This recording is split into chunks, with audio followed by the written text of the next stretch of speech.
did draw a real child in the real world getting. I don't know, man. That's pretty big in person. I don't know if I would necessarily consider Boogie a lolcow anymore. In this video, right here. Oh no. Oh. That's an image. Why do we not have audio? Because, well, do you want to hear the audio? Oh shit! Okay, I don't know if shit was fucking around. Keep going. No, this is just like a thing Yeah, right here. Anyways, the painting here. That's the whole point. This painting is by it's a not safe for work drawing. Okay, we'll find out later that this particular art belongs to Ava Kris Tyson. But to understand the significance, we first have to ask, who is Shadman? Do you know who Shadman is? Me? Yes. Of course I do. Okay. All right. Shadman and I. Did you ever follow me when I fought with every single animator in the universe? How long ago was that? This would have been around it was right after my JonTron talk. Oh, that's right. He made an image of you, didn't he? He did. No, did. I only did. I only started getting into Twitter like a few years ago, but not all the way back then. Basically, I had that big debate with JonTron, and since JonTron had ins with so much of the animator community, they were all kind of like chopping at the bit to get me. Okay. And eventually I had like a debate with Sargon Bakad, and I think during this debate, we were arguing about like the benefits of college, and I mentioned saying like, oh, like people that go to, they want their kids to go to college and nobody wants to do blue collar work for their whole life. And he was like, oh, actually, I think blue collar workers are so noble. And then all of the animators started, well, no, do you know who Psychic Pebbles is? No. So he was a big animator at the time. He jumped on me and he said on Twitter, like, oh, Destiny's retarded. Like, being an animator is actually so hard. And then I tweeted back at him and I was like, you have 1 million subs. Like, you should be like making 6 figures a year. Like, what do you mean? And he's like, actually, I don't make any money. And then I fought with the whole animator community basically over those comments. Okay. And as part of that fight, Shadman drew a picture of me with an Autism Speaks shirt. Aww. Cute. Should I Google that, or is that dangerous to Google? I was gonna you say Google. the only reason like I know of Shadman is because when I was like I would say like 14, 15, 16 around that time, I used to have a massive like porn addiction, and it got so bad that I would sit there and every time I'd watch any kind of animated movie, I would instantly search up like X hentai at the end of it. You finish watching the new, I don't know, like SpongeBob, and then it's like SpongeBob hentai, right? Okay. And there was one time where I finished watching The Incredibles, and he had made this like one comic called the Incestables. Jesus Christ. And, What is wrong with you? No, I mean, it wasn't my proudest fap, I'll be honest. Who are we bringing on to this show? I thought we were supposed to be making fun of these people. All right. Making fun all of right. people that drink up to hentai? Okay. Wait. 2017, you were already being known as a cuck that long ago? Back then, the cuck insult was just like, it didn't actually mean, cuck has actually never meant cuck, but This back guy then, is people a- just called everybody a cuck. This guy is a, what do you call it when you're, or something Lolicon seer? writer? No, something seer. Future seer. Well, no, because again, everybody called everybody a cuck back then. Okay, well, I guess like cuck-servatives and so like lib the cuck broken clock is right twice a day. Okay, never mind. All right, so, okay, so who is he? All right, we have a thing. 89 seconds. We're just gonna click this. This is from Mr. Thomas. Deemed a menace to society. Themselves. One of them was criminal psychology, and one of them was in the Justice Department. Oh my fucking Then god. they broke the bomb and said, we found some stuff on your website which is highly illegal, and we cannot allow you back on the campus. Oh wow. Because you're a menace. Okay, so this guy got kicked out of his art university in Switzerland because he was drawing child pornography, I guess? Is that what you're saying? Drawing lolicon, yeah. Okay. The lolicon was also inspired by real people, which probably added another level of weirdness to it. Gotcha. Okay, so in 2011, Shadman drew not safe for work art of his own mother. Based. That's, I don't think you would call that base. That is Based. weird. Oh, as I'd also fuck. say for people listening from America, I do think in some countries that it is actually illegal. Lolicon might be illegal. It's not in America, but it might be in other countries. So he might have actually gotten in legal trouble for those. I'm not sure. Just as Okay. yeah. But anyway, yeah, not safe for God of his own mother. Okay. Okay, that's, yeah. After the death of popular animator Ed Gold, Shadman drew him being molested by the Grim Reaper. This guy, he's like you, but like an animator, doing the most edgy shit possible, basically. Minus the child stuff. Yeah, but just like pushing the limits. Like someone died, let's see them getting finger by Satan. Okay, unpopular take, but making fun of dead people, these are like the best people to make fun of. Okay. They can't like get upset over anything, Yeah, but right? the people around them tend to get a little bit upset. That's their problem. For what? On their behalf? Who cares? Yes, The person's on their dead. behalf. Do They're you know how happy I was after Reckful died and I knew that I could like tell every story and I wouldn't have to worry about embarrassing him and we could laugh at like the clips and shit because he could never get mad about it? He was very autistic. He was. He and I can was- say that now and I don't have to worry about him getting upset over it. He won't get. He was. What a strange dude to interact. Because I remember, basically, I was going to be starting to do some business with this guy, and he was just such a. You would just get a phone call from him in like the middle of like a random thing, and it would be like the most insane stream of conversation. I think at TwitchCon, we were out and we were talking to him, and I had. Do you remember when we were at out to eat with him and was it Sushia and Melina? Melina? Do you remember that situation that happened there? You were with us for that? Yeah. Oh. Yeah, you remember what happened with I remember. To be fair, Sushi was being pretty annoying. Sure, but do you want to maybe explain what happened? Just basically we were out and Sushi just has this thing where when you talk, she would just kind of, yeah. She would like say that to Okay, every yeah, sentence, yeah. yeah. And he accused her of being like a Twitch chatter. He's like, you're just like a Twitch chatter. Like, I don't know. Is there a chance that Oh my god, I want to talk sometime. It's so annoying. Holy shit. Oh my god. I'm about to say what it is. Okay. You have to be like, what is it? What is it? What is it? I thought you guys knew and I wasn't listening. I can't believe. What am I gonna say about it? What the else am I gonna say? I was about to say what it was. Okay, I'll listen. I'm listening. I don't even want to tell you anymore. You look it up. I'm done. Everyone's cool. Fuck. Holy shit, dude. are you okay right now? I need to go AFK, dude. Be careful. Recover.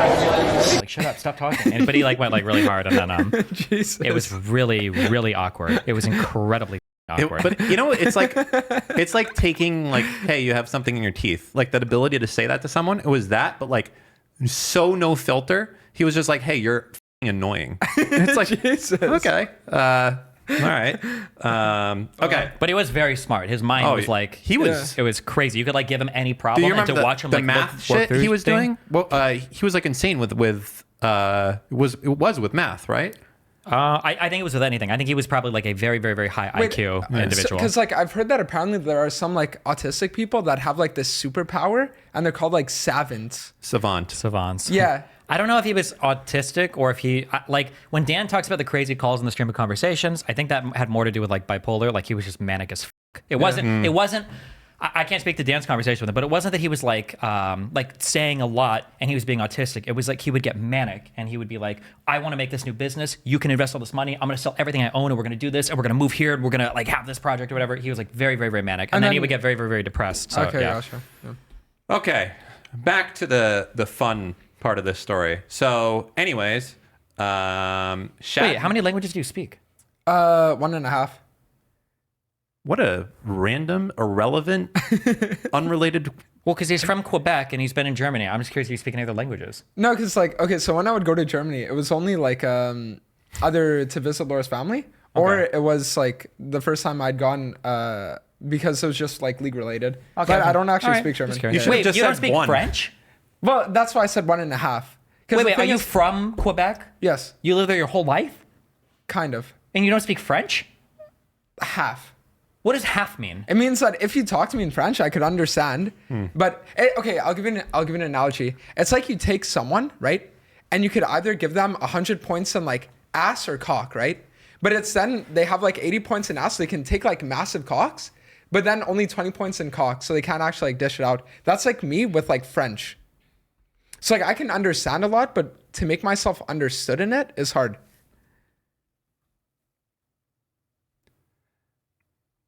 This was a top viewer requested guest, but this is good because this prepares us for future guests in the future. I just don't know how you don't speak French. But okay, go ahead. Hold on. I thought if you're from Quebec, especially, I think you like have to. You're can. supposed to. Okay, do you want to talk French? Yeah, no. Just like talk Actually, about what you moving did today. forward, he does French. We do Spanish. No. Just talk a little bit about what you did today in French.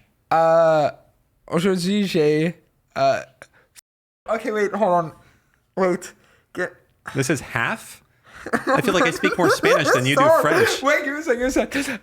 Tu es muy malo, señor, muy malo. Aujourd'hui, on va parler des Donde es la bibliothèque?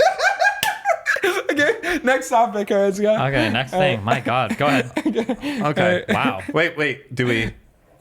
Is this for you? Not. We'll hold on to this one for later. It's fine. I know you're excited about the L. All right. Shadman was part of a popular podcast called Sleepycast, along with other famous animators, and he was part of the Cool Kids Club. In a post in 2010. Jesus, we're really going. Wait, back in time. out of curiosity, Yeah. when you say like, was that an actual like club, or is that like, did you mean like something else? I'm just reading the words that August has put on this piece of paper. When he says part of the Cool Kids Club, I think what he means is that way back in the day, Shadman was kind of like popular with a whole bunch of like other kind of animator online people. So he was like part of like the in-crowd. Okay, basically. I thought they meant like the Klein. That's why. So in 2010, how old were you? Why does our internet keep getting cut? Again? Or anyway, Sorry, Dan, with our shit. I'm sorry. So he was part of the Cool Kids Club. Go ahead. Yeah. How old were you in October 2010? That's a good question. Yeah. You can rough it out by like a year if you're worried about giving your real age. No, it's not that. It's because I need to do the math in my brain. This can be a very tricky complication. Well, okay, you would take your current age and you'd subtract about 14 from it. What's 22 minus 14? I think about 8. About 8. Okay, I was 8 back then. There you go. About 8. So you're 8 Yep. when this is going on. Okay. All right. Quick, so how old was he in 9/11? in 2011. What? That would no for 9/11. Oh, sorry. That was 2001. That would be subtracting I got 13 him. years Got from your him. current age. All right. In a post from 2010, Dan thinks that 2001 was 13 years ago. 20. It's okay. Go ahead. Oh my God, that is true. Okay. Sorry. 20. I was here. I was there. It was a trick question. I was there when the fucking towers Wait, does fell, that mean man. I get to give you the little like? I already have He's it. You already can't got the give it L. to me. It's already here. The And answer I didn't is he wasn't born yet. Okay? I didn't give it to you when you fucked up. You want to give it to me so soon? You know. Okay, you know what? We'll call it even for now. We'll call it even. Okay, fine. All right. You know who was there in the towers? Who was there in the towers? Nico. Yeah, he was What a there guy. on In the 100th floor, whatever. Oh my! Can we really quick? I just want to pull this up. You know, this is going to be a vintage meme. A lot of you guys are going to have no idea what's going on. Okay, and this is for you. I apologize for anyone who's recently stayed tuned.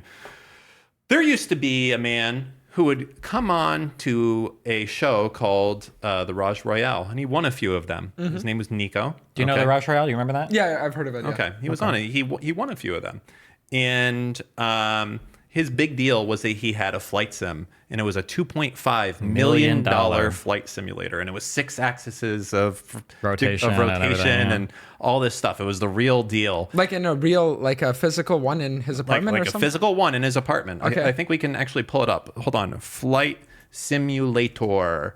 Okay, here we go. Look at this. This is it. This is the whole thing. Look at this. Yeah, but if you have 2.5 million, why not buy an actual plane? Well, I mean, that's a fantastic question. We're gonna get into it. So anyways, this guy was kind of a regular on the Raj Royale, and he really took a liking to Steven, and he started to hang out in the orbit, if you would. Now, there's another man. Are you familiar with a man by the name of Jonathan Zerka? Oh, yeah. Yes, you're familiar with him. Yeah, Okay. yeah.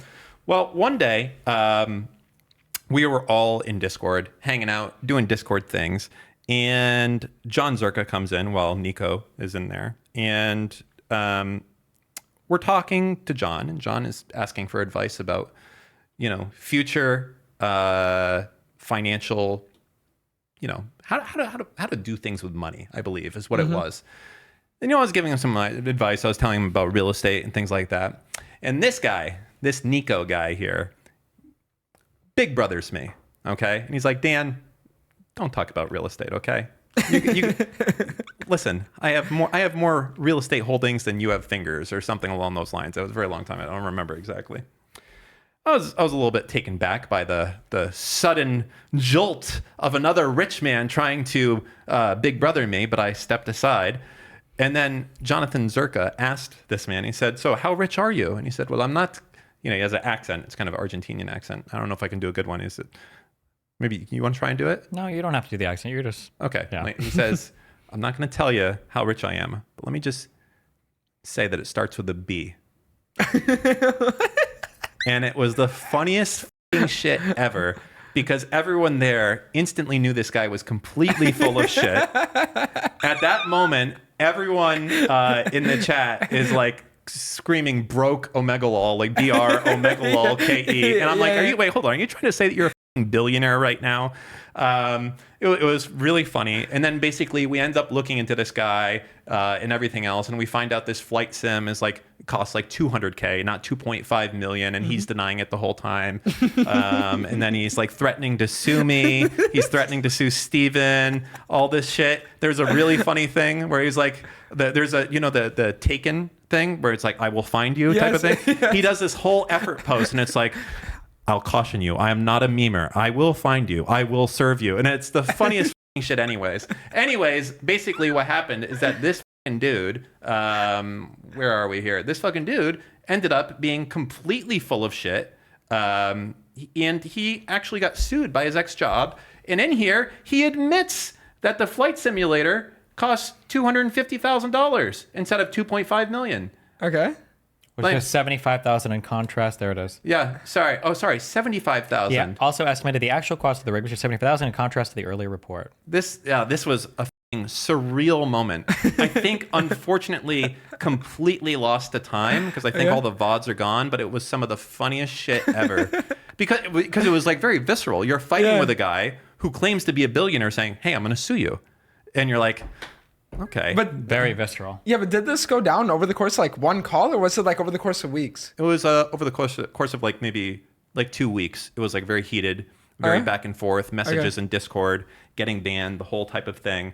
But in the end, I took him out. That's what you got to do. You get the Taliban, the Desaad together, and you start doing the opposition research. You find out some things, and you send a few anonymous emails. I'm joking. I didn't do any of that. Anyways, back to whatever the.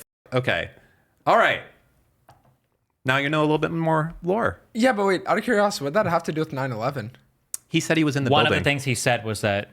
I think he said. Did he say he was in the building when the plane hit? Yeah, and like so when he does his flight sim stuff, a lot of times people would type in chat, they go, crash your plane, you should crash. And he said, guys, I don't appreciate those types of jokes here because I was in one of the towers in 9/11. I worked on like the 120th floor. I worked on the 115th floor or whatever. And we're like, really, dude? Did you really? Actually? Yeah, and then they go and they look up and there's like no floor there or something like that. Or it was like the janitor floor or something. Exactly. It was the funniest shit ever. And it's just like such a scummy thing. But you'll run into people, Boogie seems to be one of these types of people. There are people, and I'm sure you've known these people in your life, you run into them and they lie for no reason. It's not like they're getting anything. I could be like, hey man, what are you up to? And be like, oh, nothing. It's like, hey, I just got a new bike today. And they'll be like, I did too.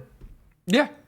I used to call them one-uppers. We knew this kid, Cody. Yeah, one-uppers. They'll one-up you on anything. You can literally say anything. Like and like I have $1 million, and they'll say, "Oh yeah, I have 2 million." Well, no, that's like that. Okay, so for that's like people trying to like fake it till they make it. Yeah. I'm talking like stuff that makes no sense. Like it's like, oh man, I had a great time. I went to Red Lobster yesterday. I was like, oh, I was there last week, and it's like you weren't.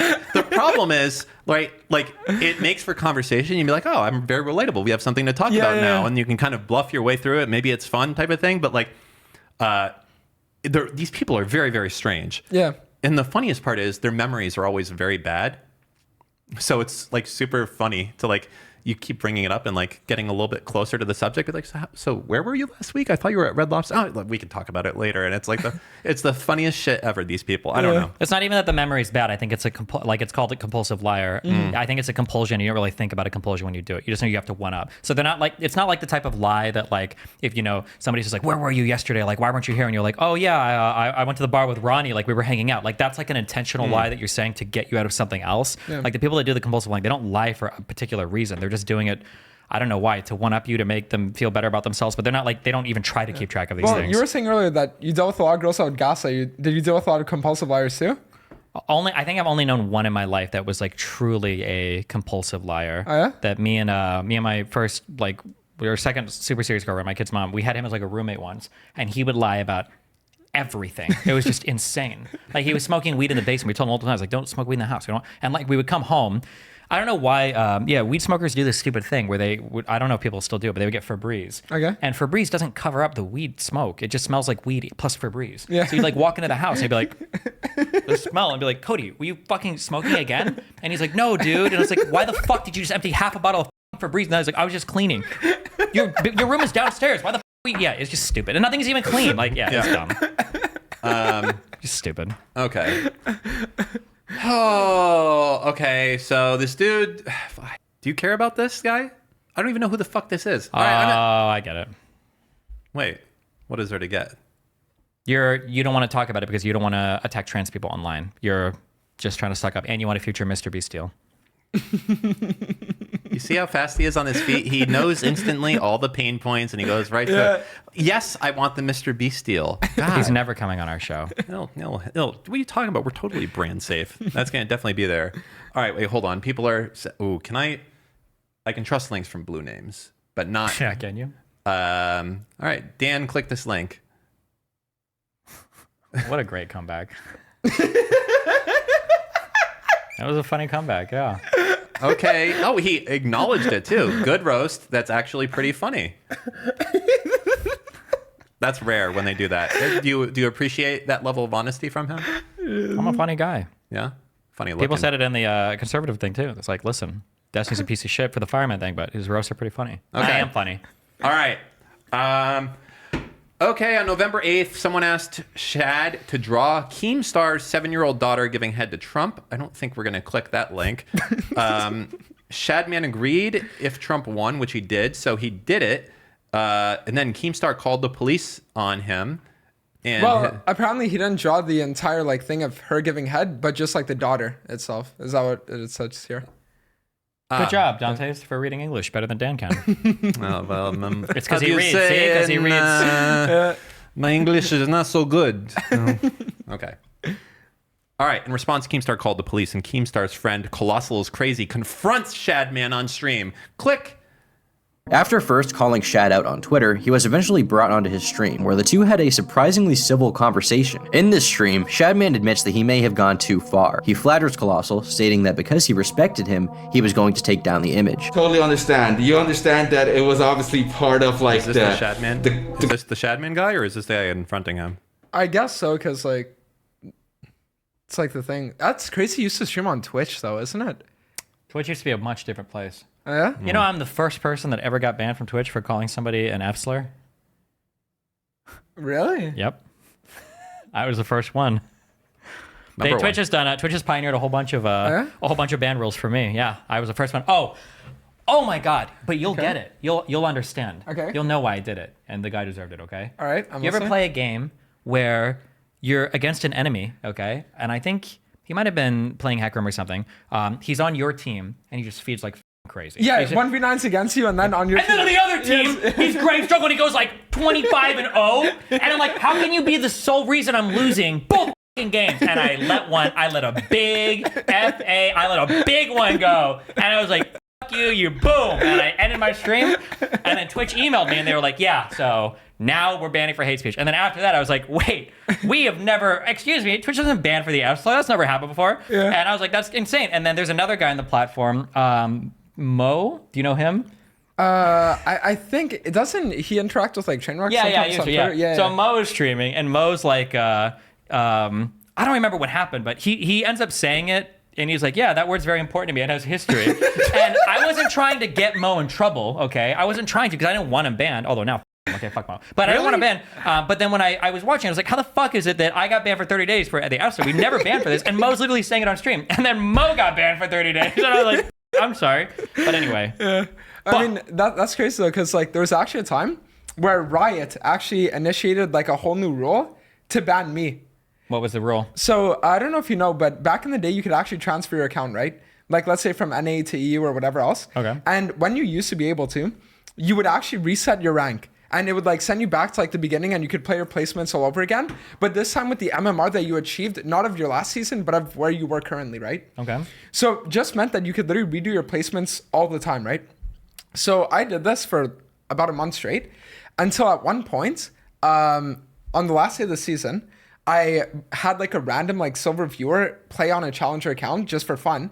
And then because Riot was like losing their minds and they needed to find a reason to ban me, they said, oh, transfer abusing. So then they gave me the first ever ban for transferring, and they ended up completely rewriting their entire rules on how transferring worked and how it was punishable like a few weeks later. Based. Yeah. Nice. Okay.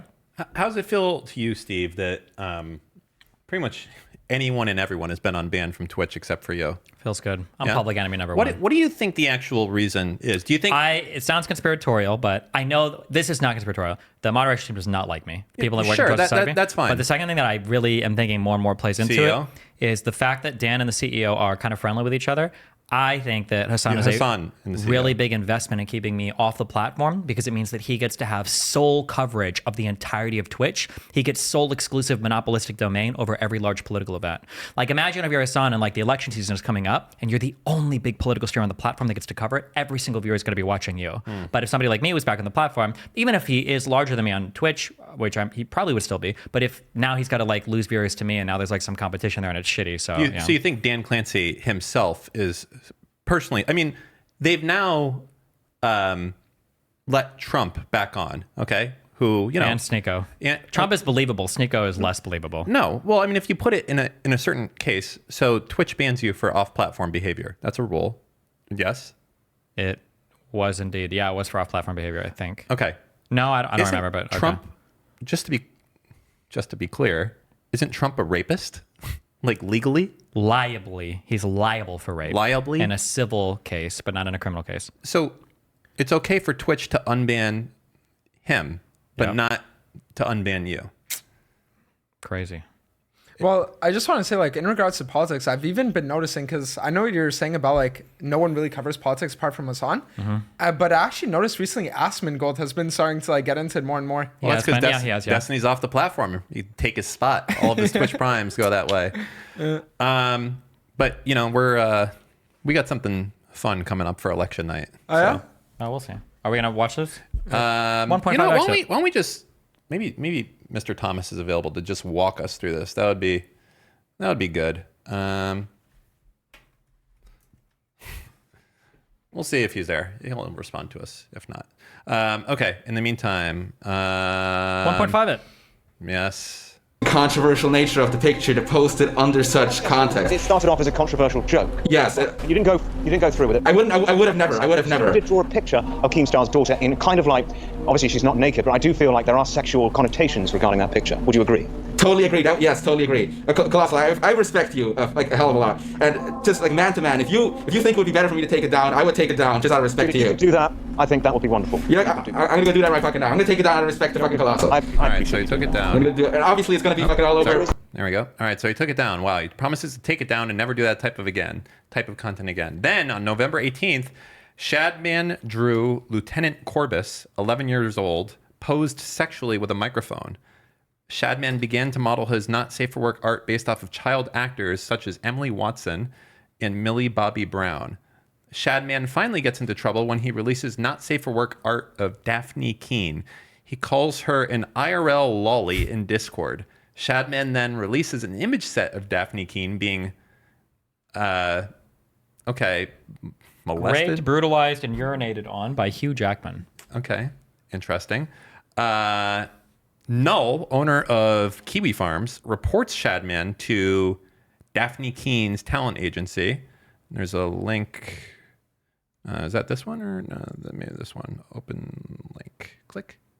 Raped by Hugh Jackman. I was like, okay.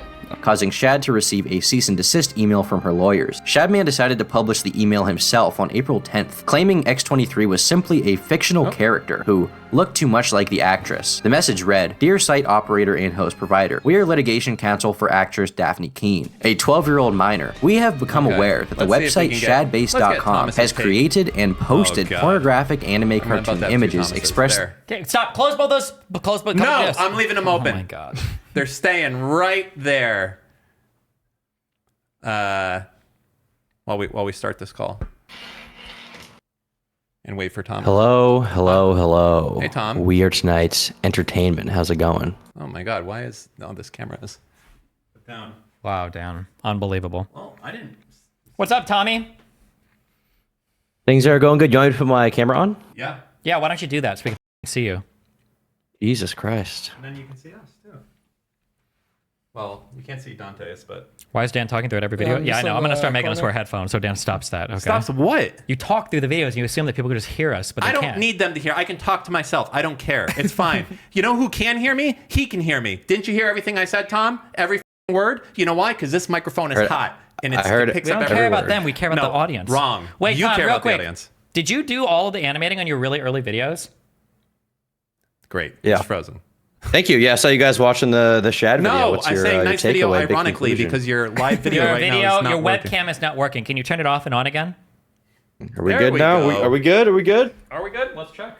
I'm very interested. If you could give me your, I guess if you could, like 2-minute take on this whole Chris situation that's happening, what's happening, how you feel about it, the whole thing, you know, the wombo combo. Right, yeah. So I actually went on Steve's stream the other day to talk about this, and my take has changed a little bit, even since then, to expand a bit. Okay. Because, you know, I knew, based on, you guys saw that video I made years ago, that a lot of people back in the day were fans of Shadman. There were many of them, a lot of the animator guys, like the guys who do Smiling Friends. But I've become aware of the fact that so many people back in the day were like on board with Shadman. Like nobody fucking called him out, to the point where if you did, you were like an SJW libtard cuck. Now, I'm assuming most of those people didn't know that he was drawing a real-life child back in the day, which I think is the worst thing he did. You know, the lolicon stuff is bad enough, in my opinion, but, you know, if you want to come on the side of, oh, it's not a real child, whatever, I don't really want to have that argument right now. But then he did draw a real child in the real world getting raped by Hugh Jackman, which I think is super f***ed up. I think that's super f***ed up, and, you know, as free speech as I am, I don't really feel bad for him getting his website taken down at that point in time for that. Now, I think something important to acknowledge here is that Kris Tyson seemingly was not a very casual fan of Shadman. They were replying to Shadman a lot. They had personally bought their art. So is it reasonable to assume they may have known what Shad was up to in detail? Maybe you can make that argument, but we don't know 100% if Kris knew exactly that Shad was drawing real life characters. And I think that's going to be a contention here. I also think it's kind of frustrating to see a lot of people saying that Kris groomed a child when seemingly the interactions Kris had with that minor, Lava GS, were not good. They were not cool. I don't think you should support that. But I cannot see any definitive proof that Kris groomed a child in the traditional sense of a child seeking out, or a pedophile seeking out a child to solicit them for sex or nudes. That, as far as I can tell, did not happen. And I feel like that narrative is being pushed way more because it's like the more damning thing. But at least as far as the allegation goes. But I feel like the evidence to substantiate it is not super strong. And what's stronger is the Shadman stuff, which people are unfortunately kind of overlooking. Was there not a, I think there was like the big moment here is there was like a post that got dug up that was like Kris saying something like, sexy lolly or something along those lines. Is that accurate?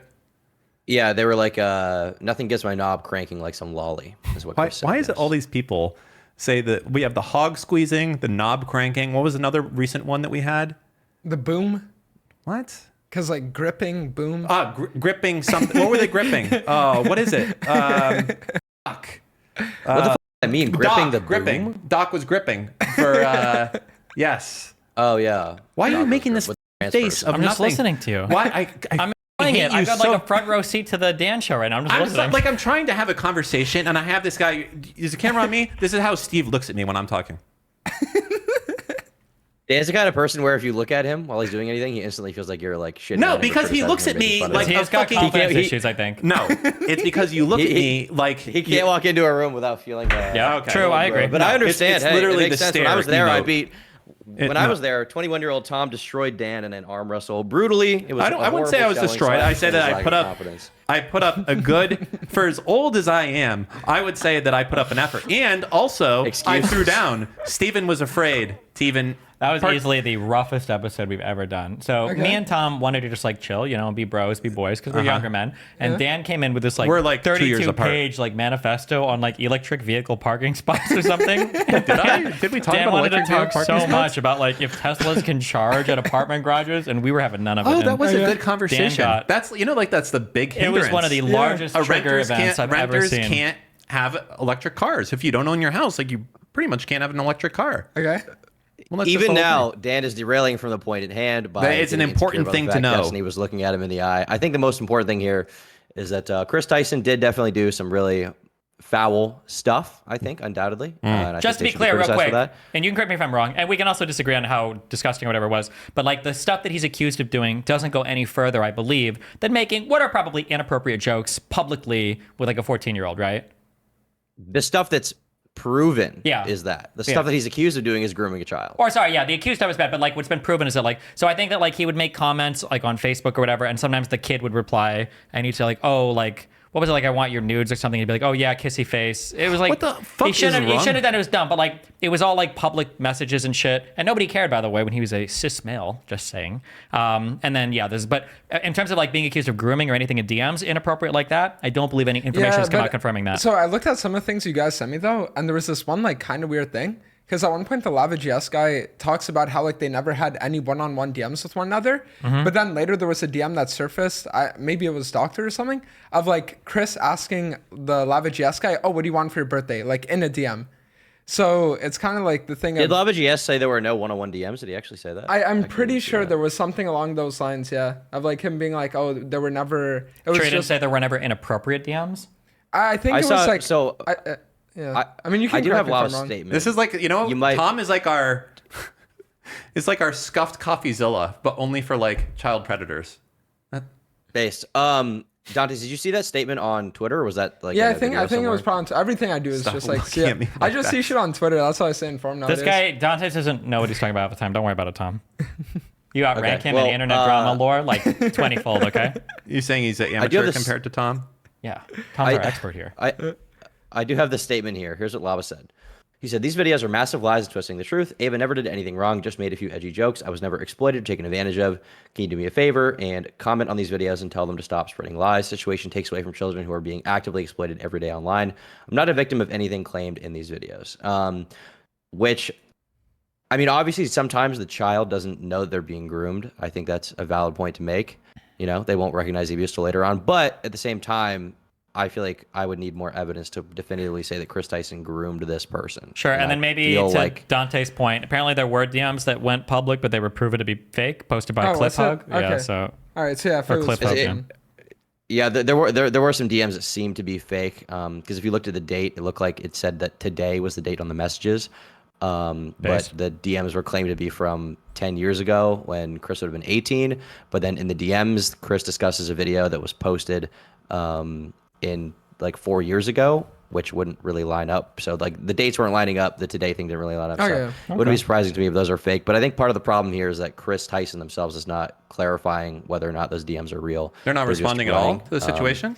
Well, the problem is that they did like they did a response recently where they kind of did this like 7-part tweet, but deleting all of your previous tweets kind of like paints a bad picture, you know? Nah, fuck it. I disagree with that. Do you? I think that it is very good to delete all of your past stuff using software like redact.dev to delete all your... Okay, so really? I think that Yes. I think that the response was bad because, firstly, Twitter responses are super easy to take out of context and not read the entire thing. Super easy to quote tweet and be like, "This is all I said," stuff like that. So I think Kris should have made a video about it, responding if they're going to respond at all.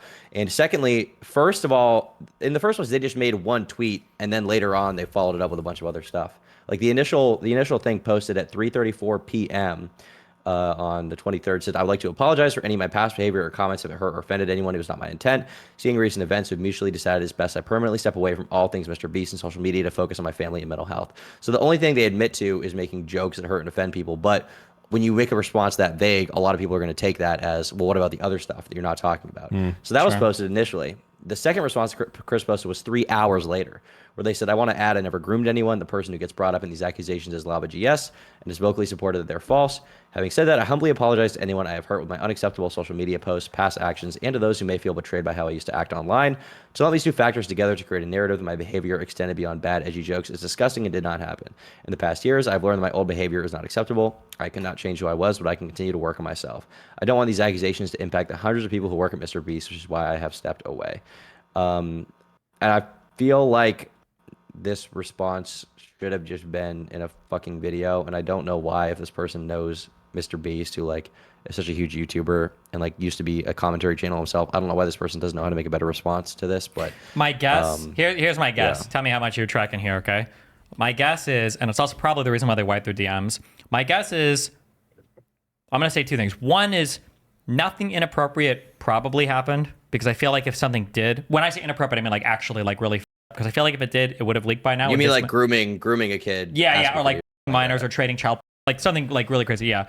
But 2, I bet that there were more probably inappropriate jokes or whatever that were probably public and private. And the reason why she doesn't want to come on and clarify, or not come on, but the reason why she doesn't like ultra clarify in her statement is to give a little bit of wiggle room if something else leaks. Because imagine if she says, what leaked was unacceptable and I should have made those jokes, but that's it. There's never been anything more. And then imagine like another joke leaks. Now it's going to look like she's hiding everything. And maybe she might have even like full on, you know, like minor or something like that. That would be my guess why they keep it vague. My guess.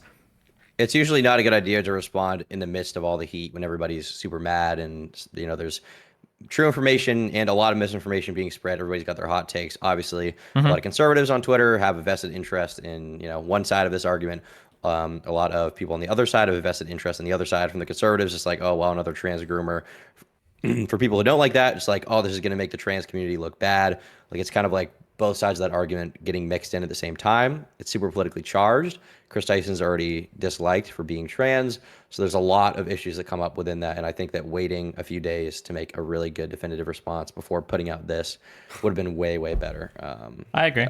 Well, maybe. I don't know, actually. There might be. It's hard to say in terms of like agreeing or disagreeing because because MrBeast's brand is worth so much. Who knows like what type of damage they were incurring or what was going on. It's hard to know, you know? Yeah. I mean, to be honest, like if that's the response you're going to make after like a day and a half, then waiting another 4 or 5 days probably isn't going to like change much, right? Because like in that time, literally the only thing you can do is think about what am I going to say? What am I going to say, right?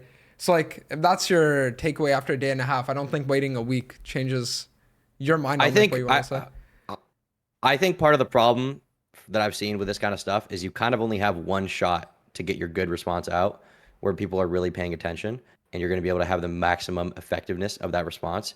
And if you have like a bunch of responses before that that are like unclear, it hurts, or people are able to take out of context. Look at the doc it really, situation. really hurts. Like, do you think the doc could have up that situation any more than he did? Is it? Do you think in his mind, or sorry, in your mind, is it possible he could fuck that up? Like while still trying to address it normally. Obviously, he could be like, "I fucked a kid" or something like that. But like he was trying to. He thought it was like, "Yeah, this is some good damage control. I'm doing this."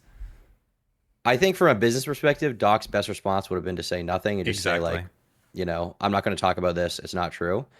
And then considering the fact that after none of the DMs were ever even leaked, we don't even know specifically what happened with that. His best response would have been to be like, this is not true. I'm not responding to it. It's bullshit. And then kept going. Or like, you know, and if they keep doing it, I'm going to sue them. He didn't even have to say it's not true. He could have literally just said, there's a lot of rumors. I think they're gross. We're just going to keep gaming and doing the Doc things. And that's it. He could have just done that. And that's it. I still come back to the point. I think that he thought that Cody or one of these other dudes had a copy of the logs and was about to release them. I know, like, I don't know why Slasher thought this was like so impossible. There's no way that Doc would write that shit unless he thought the drop of those logs was imminent and he was trying to get out in front of it. Because that's like the idea of publishing that and even having that and passing it around would be really bad. I don't disagree, but there's nothing else explains couldn't people who publish it face like legal action from Twitch? I don't know if the publisher would. Maybe I don't know, and it wouldn't be legal action from Twitch because you can't publish like child sexual content, right? Yeah, like, I mean, hey, hold on. That's literally what like To Catch a Predator did, right? The thing is, you can't publish child sexual abuse material if it's like videos or pictures, but if it's DMs, you can publish that now. I don't know, and also no, To Catch a Predator never did that because there were never any real children involved. It was someone playing a. I mean, the thing that I want to say is, I feel like think of it less from like a business perspective and more of like, imagine your doc, and for years people are kind of like saying a few things, or like now all of a sudden people are like saying, oh, it's because of this. It could literally just be that he wants to like clear his conscience and be like, okay, yeah, I did this shit, so that he can like move on with it, because it was like, I don't know. Yeah, but I don't think didn't exactly clear his conscience, did he though? Yeah, no, I agree, but I think conscience. He probably could have just said nothing. Like even like that guy Corey coming out and saying that meant nothing. I mean, we said it on the show. It was #1 on live stream fails. No one gave a f. That was it. All he had to do was say nothing, and it literally would have moved on. But he like there was this random Twitch employee with no proof. Yeah, there's Slasher, Mr. Unreliable Narrator, who after the fact turned out to be a complete retard. Like there was not good stuff. What do you mean Slasher after the fact was a complete retard? Well, Slasher was claiming that he knew the truth of these allegations and then later on had to admit that he never even saw the DMs. Wait, hold on. Slasher, what do you mean by that? Did you watch Willie Mack's video? I talked to Slasher 4 years ago. You got to watch Willie Mack's video. In that video, he says he's never actually seen the DMs. He might not have seen the DMs, but he definitely knew a lot of. He knew everything for sure, 100%. He might not have seen the actual DMs. I don't know if he's even seen the DMs now, but he definitely knew everything. Yeah, 100%. He knew, but if you don't have proof, why are you going to make a statement like that? I didn't say he didn't have. I didn't say also he didn't have proof. He didn't have the actual DMs because again, it's probably really hard to get a hold of those. But he definitely knew everything 4 years ago. This is like to the point, like. If he knew, I don't think he. I don't. He knew 100%. He knew. He knew without seeing the evidence. Like Tom, it would be like if I told you, like, if we were hanging out, I was like, listen, this is just between us. This is the real deal. Check out this video of Destiny stepping on fucking cats, and he loves doing this. Yeah, shit. so I would not say anything publicly about that. Really, even though you knew it 100% was true. Well, anyways, that's what Slasher did. Right? How would I know 100% is true? It's from Dan. Dan's a liar. I just showed you a fucking video of him stomping on a fucking cat. Okay? What do you think? Frankly, I think that this is 2016. The technology isn't there. I think that calling him out for that is cringe, given the fact that I won an arm wrestle. And if you can't win, you know what? Man, I was fresh off a fresh pump at the gym, and my muscles were weak and all that. You know what? I fucking showed up. Right? That's all I'm gonna say. I'm gonna show up. Plus, how do you feel about this Boogie tattoo? Oh yeah, that's the next thing. I can't boogie believe he tattoo? fucking did this. What is the boogie tattoo? Wait, can you get a picture of it? Because I haven't seen it either. Click in chat. This dumb bastard, Thomas. He tattooed liar on his face. Fuck. What am I supposed to say again? That was good. That was good. That's good. I got what you're going to say. All right, guys. Hey, I know that you guys are only able to watch 1 hour, but in the third hour of this podcast, Destiny and Dan actually get on the table and do a naked oiled up twerk off. If you want to see that, check out patreon.com/anything else, and all that content will be all yours to see. Based. That was fucking, you know what? That's gonna Kino. Perfect. Good stuff. All right, cinema, as they say. Well, all right. Anything else, Dan? No. Anything else, Steve? No. What about you, Dante? Anything else? No, I'm chilling. All right, good. Not in a small thing either. Yep. Hold on. We're just going to wait for someone to go ahead and link it for us. Click the YouTube clip. No, I can't. I'm not clicking any links it's from... It's not a real tattoo. I don't believe Hold on. Yeah, this guy. Maybe. Why not the video? Right here. Here, I'm going to copy this for you. I'm going to send this over to you. Oh, God. Honestly, all is forgiven. After getting that... Relax. There's no way this is a real tattoo. I do not believe it. There's no way. It's a real... It's a real tattoo. He looks like fat little Zan. I don't like nobody touching my face, man. You're fine. I don't even like a pretty good punishment for all. No. I mean, no, this is a okay deal. It's a real deal. Something with Boogie. I don't know, man. That's pretty big in person. If I get my diagnosis, though. Oh, so he got it for this? Yeah. So they penned it in first, and then they did it over it. So is that how they do tattoos, John? How many tattoos do you have? Don't worry about it. Okay, then shut the up.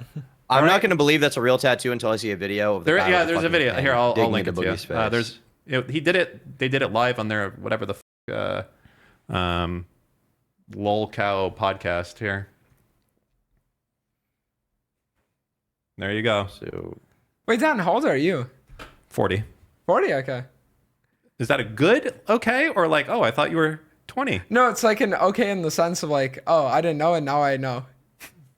Well, that's good. He didn't know. Well, yeah, I mean, that's a it looks like it's real. That's up. Maybe this is a CGI video. I wouldn't put it past Boogie, but that's crazy if true. That's awesome. That's cool. He should get another one. He should get like a teardrop on his face. Okay, hold on. I have to. Oh my God, he's gonna close these stupid tabs. Wait, bring Tom back. We want to see him. I was closing the tabs for you. Tom, what's the next drama that's brewing? The next drama that's brewing, I already know it. Okay, but I don't know if it's true or not. Okay. Which the best type of drama to talk about is that there was a leak at Twitter of Okta, which is an. Do you think it's fake? I don't think there's been good evidence posted yet, but there hasn't been good evidence posted yet, but it looks convincing. That's good enough for me. Okay. Anyways, someone posts the link. Do you know anything about this Twitter API thing, Tom?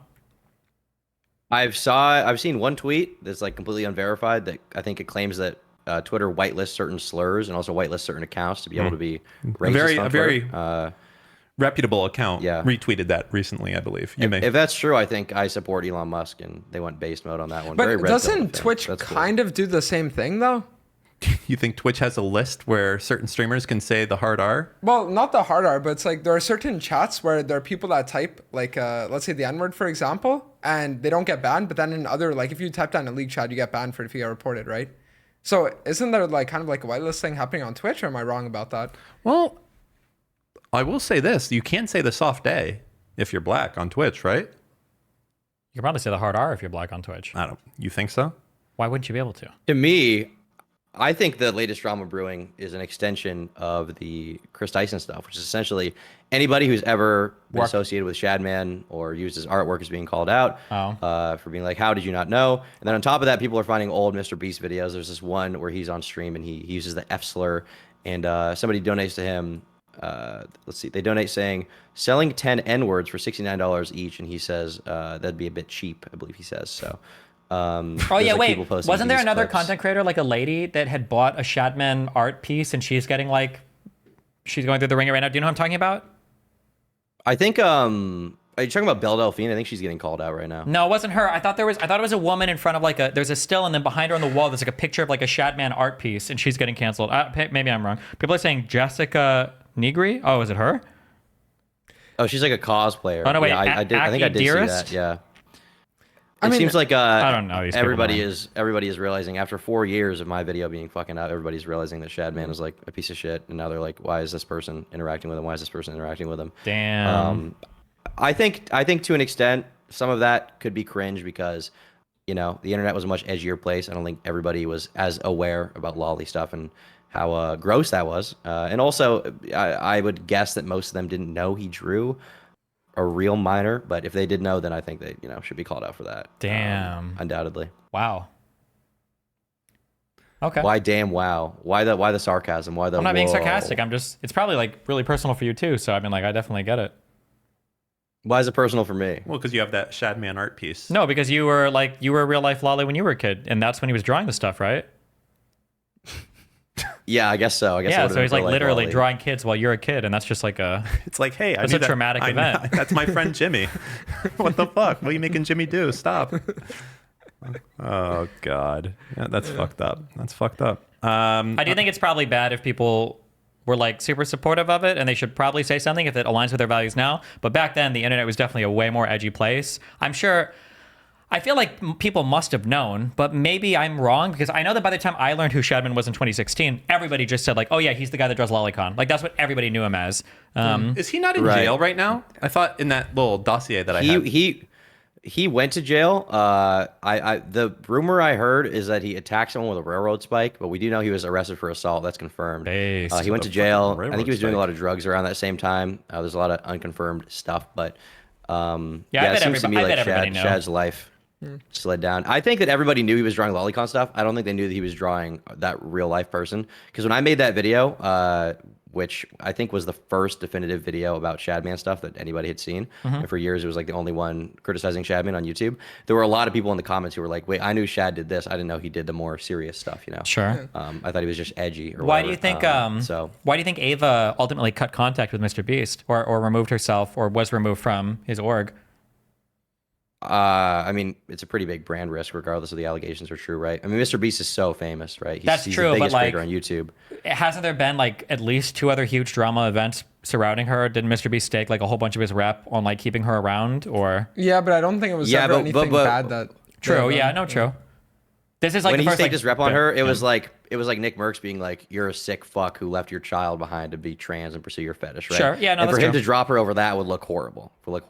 But you know, her stepping away over this, I think, is like a good business move, probably. I just want to say the funniest thing though is we were talking about it a bit earlier, Dan. But I think the most interesting thing about this whole like Kris Tyson situation is that it actually gives DrDisrespect, in my opinion, his best opportunity to come back into the scene if he were to want to like actually take it. And the reason why I say that is because I feel like nowadays, especially like the content scene, you guys can disagree, but I feel like in the same way that in like the States there's identity politics, I feel like there's also like identity streamer groups that different streamers are going to have, right? So like if you're a viewer and you watch, let's say Pokimane, you're not going to watch Nick Mercs, you know? But if you're going to watch like, let's say Nick Mercs, you might watch DrDisrespect. And I think that now the fact that like, let's say you have like a left and a right side where the left is like Pokimane, Ludwig, all these people, and the right is like DrDisrespect, Nick Mercs, Trainwrecks, these guys. And then you have the far right, which is like Destiny and Hitler. Exactly. So when you have like these groups, and then it's almost like you can say, oh, look, our guy did something bad, but now this person did something bad too. It kind of like gives DrDisrespect a way in where he could be like, oh yeah, but they did it as well. And then people will kind of just... You're my sweet summer child. There is no fucking shot that DrDisrespect is ever coming back. All of his friends, he did the two things. Forget the whole...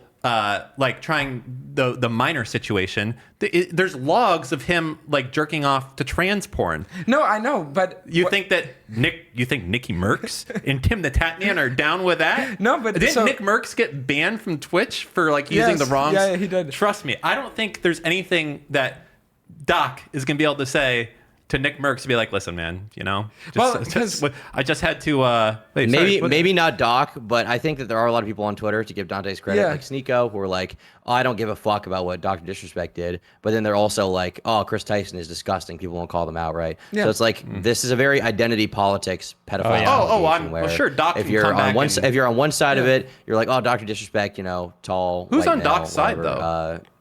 Well, the thing is.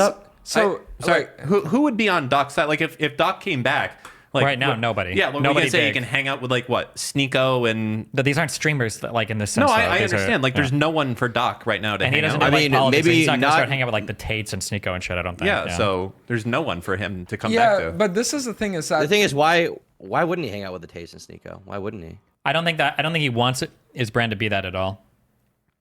At this point, if he wants to come back, I think he has to. Yeah, but it's like he is like he's primarily and centrally and almost exclusively like a gamer, right? And a PG gamer, right? Like he was brand safe, would you say? Like big fairly, brand. Yes, actually, yes, I would say he was like PG-13 at most. Yeah, he was like, really. I don't think he was doing up shit. Like if you were Old Spice, you would advertise with Doc, no problem. I agree, but do you not think that if he came back, he could like find a new, albeit smaller audience? Who's gonna be the audience? That's like a combination of people from his audience that probably don't care. Dan, the one thing I want to say is that I feel like a lot of the time, viewers of streamers will kind of look for any reason to like feel justified in being able to watch their content creator, right? Like a lot of the time, the other creators are going to look for reasons to not want to associate with you.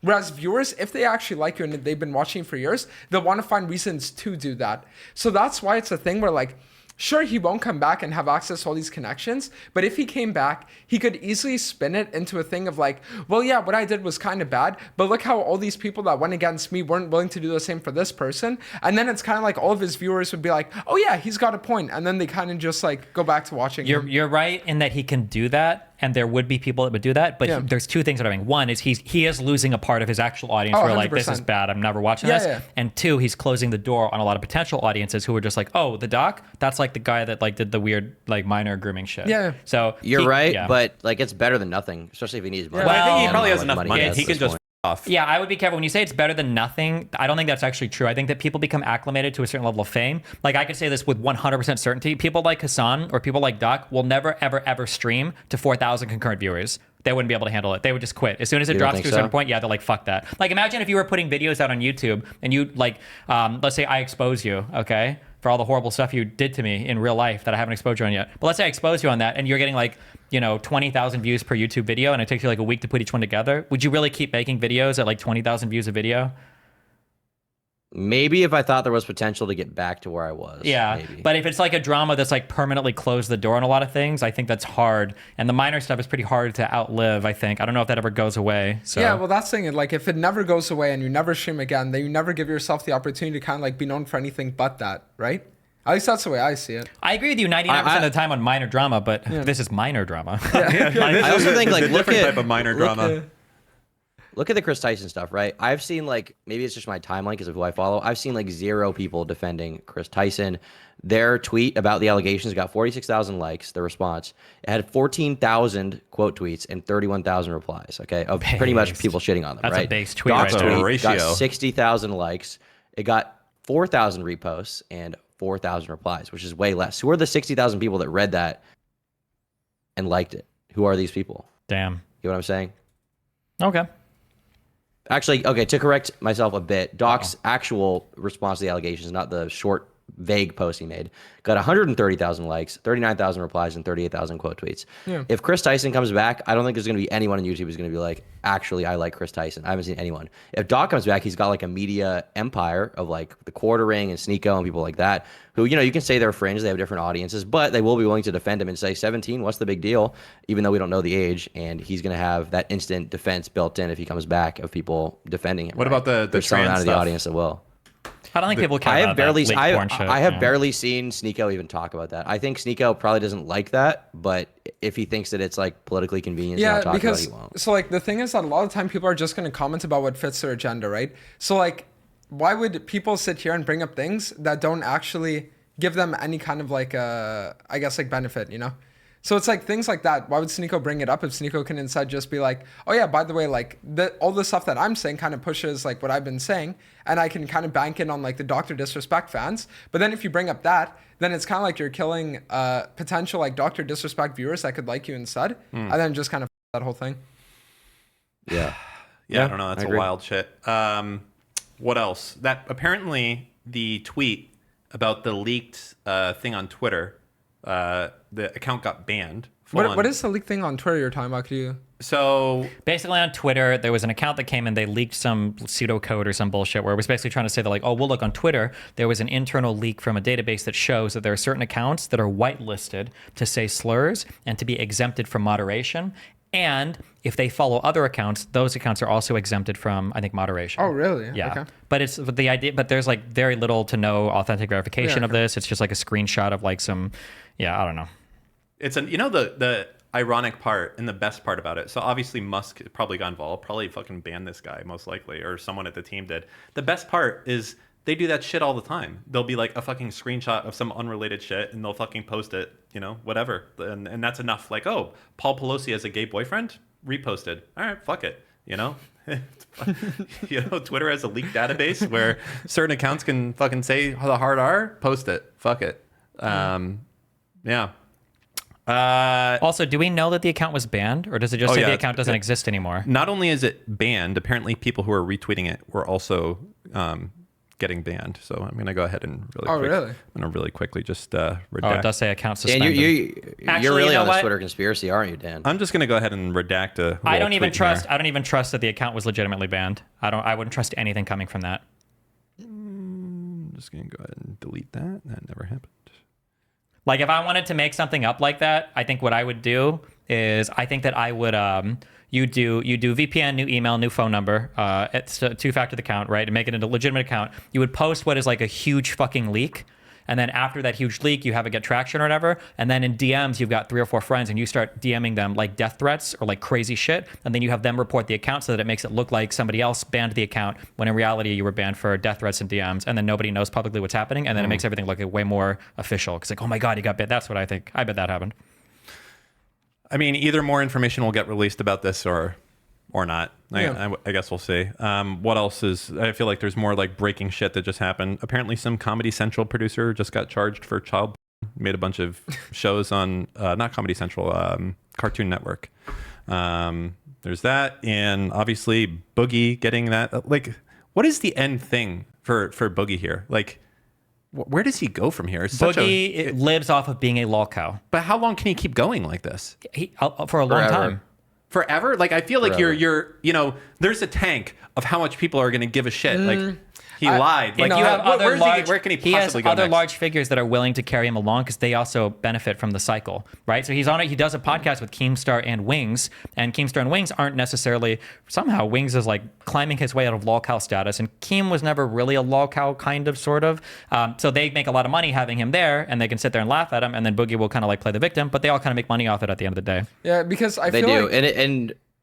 Sorry. Okay. Well, I was just gonna say that I feel like there are some people where when you've been around for long enough, you're almost like grandfathered into the scene to a point where like your name will always get clicks, and as long as your name gets clicks and there are people willing to clickbait you, then you know, like you just do that, right? Yeah. Yep. Like even if someone were to start randomly, I don't know, like doing a thing of like throwing a water balloon at EDP every time he leaves his house, you know, stuff like that would get millions of views because it's just like bringing EDP, and you're not giving him any positive like light, but just the fact that he's in the video just kind of like brings a lot more traction, right? See, you think? Yeah. I mean, I will say this: I hadn't heard all about Boogie in the last like years. Because he's in a totally different part of the internet than us.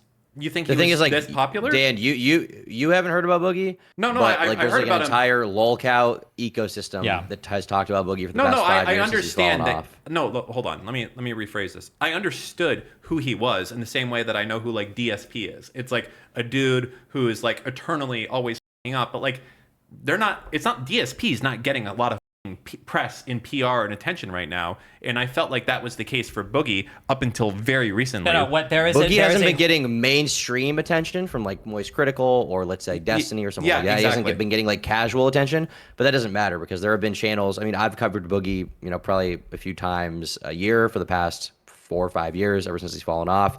There's been a new video posted about him that's like documenting his downfall every few months.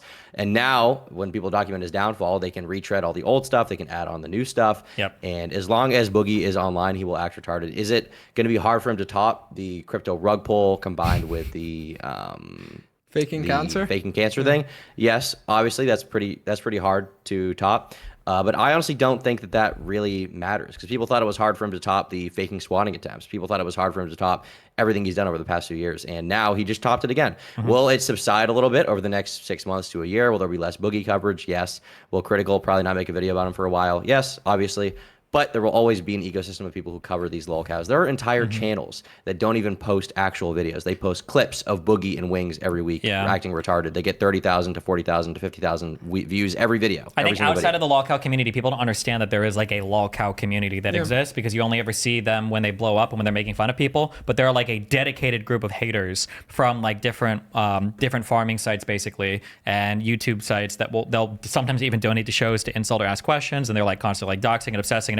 So there is an ecosystem there to be farmed, and it's always farming in the background, for people like Boogie. And also keep in mind too, I don't think there's any, somebody like Boogie like, only has to redemption make for like him. probably what $3,000 or $4,000 a month to have been like super made it. Like that's all he needs, and I think Keemstar was paying him almost $2,000 a month just to be on that show, right?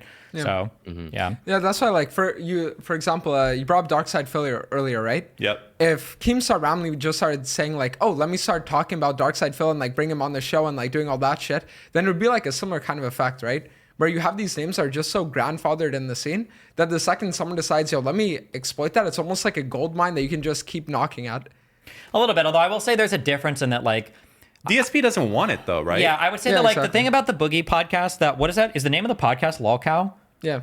lolcow Live. Lolcow Live. They kind of remind me of Fresh and Fit, to where they like Fresh and Fit like bring on like OnlyFans girls just to make fun of OnlyFans girls, but in reality the OnlyFans girls are making a ton of money off of it. That's what lolcow Live kind of feels like to me, because here, this might be a hot take, might be controversial. I don't know if I would necessarily consider Boogie a lolcow anymore. I don't know if I would, because I feel like the essential part of a cow is that they don't have the self-awareness to know that they're a cow. So in a sense, I would say that like DSP would still be a true lolcow, or I guess somebody like me, if you think I'm a lolcow because I don't have the awareness of being a lolcow. But once you're aware of it and you're like monetizing it, I don't think you're a lolcow anymore. You've moved into being some other type of thing. Well, that's like the thing is, Boogie will say he has the awareness that he's a lolcow. He'll say he has an awareness that he is hated online, but he doesn't have the awareness of his actions to not do a rug pull or to not fake cancer, which I think still makes him a lolcow because he's able to be milked, right? He can't stop responding to criticism. He really cares what people think about him. He'll flip flop on situations. He'll continue to act retarded until the end of time. So even if he was like, "Oh, I'm hated online," but he's making money off it. Here's the difference, right? The difference is if I uncovered that like Boogie had like a huge event, he will go on 15 podcasts to talk about it. He'll make a dramatic tweet about it. He might deactivate and reactivate his Twitter over it. Like, he'll do that. If DSP got exposed to something like that, DSP won't go on any shows to talk about it. He'll feel humiliated. He doesn't want to go and talk on like some other podcast. He's actually rejected talking to me on shows before because I just wanted to ask him about his history. He's like, no, fuck you. We actually wanted to help him with his tax situation. We're like, hey, we can actually help you. Yeah. So I feel well, like perhaps part of the Boogie thing is he can't help himself but go on those shows, whereas DSP will shut the up. Boogie can't help but get on every show and try to explain himself away. Because Boogie gets attention, he makes money off it. Like if Boogie was making no money or getting any attention, he was like out of the internet shit, I don't think he would go on. He's like, fuck this. It's not worth it. I agree with Steve completely on this one. I think the main difference is that DSP fucking hates like kiwi farms and people in his life, and if he could flip a switch and get rid of all of them instantly, he would do it. And Boogie wouldn't. Boogie wouldn't. I think that's the big difference. Is right now, like Boogie, like he's like trying to flip it. He's like, oh yeah, these guys are making me do it, like making me be relevant, type of thing. Yeah, that's pretty much it. Yeah, but I feel that's a weird just, situation. I feel like it's just how people react differently to fame, right? Like Boogie was someone who back in the day, you know, his like Francis videos got so many millions of views that when you get accustomed to that thing, like you're talking about with like the Hassan thing, right? Where if you were to get like 4,000 viewers, he would stop streaming. Then I feel like Boogie is at the same part. But then when you said, or I think it was Tom that actually said like, if his videos were getting 20,000 views a video and he thought maybe he could bring it up, he would keep doing it. I think Boogie is just at that point where he's like, you know what? I'll just keep doing all of this shit until maybe one day I make it out the mud, you know? I think that regardless of what you guys have said, I think Boogie does delusionally believe that there's a path back for him, which is why he's like taking all these punishments. You know, he's getting the liar tattoo. He's giving his play button to Keemstar to auction off. I think he delusionally believes that someday maybe he could come back and people will like him again. Maybe. I don't know. It is it's hard to tell because he does seem mentally ill, so it's he maybe not. Yeah. You know who it almost reminds me, the level of illness, is that was it Shoe Nice, that dude who would fucking eat anything?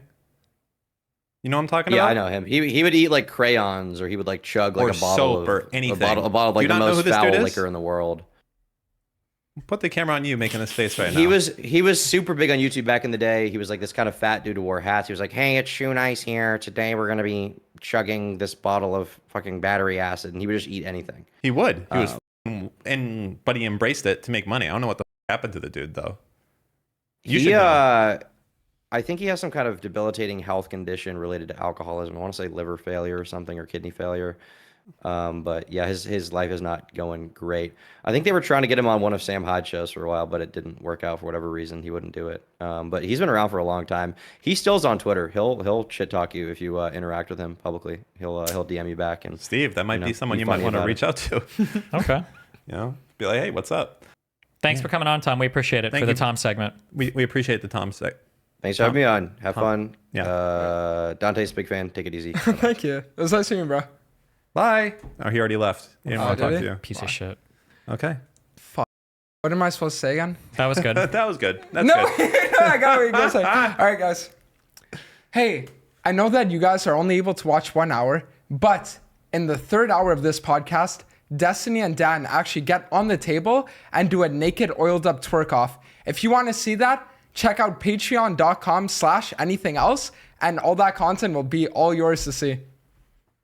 Based. That was fucking, you know what? That's gonna Kino. Perfect. Good stuff. All right, cinema, as they say. Well, all right. Anything else, Dan? No. Anything else, Steve? Nope. What about you, Dante? Anything else? No, I'm chilling. All right, good. Hey, speaking of which, did you know that there's like almost another hour of this podcast that you're not going to see on this YouTube video? If you want to get the full thing, you have to be a Patreon subscriber, which you can do at patreon.com/anything else. You also have very cool things that you get in there, like being able to be on the live show viewer call-ins, suggesting the topics, and like behind the scenes footage. There's some really good stuff there. So yeah, check it out. Some more Patreon exclusive footage. And here is my neighbor's cat, ready to get into a fight to the death. Oh no. With Lycan's dog. He's a big pussy though. He's just smelling. You chill.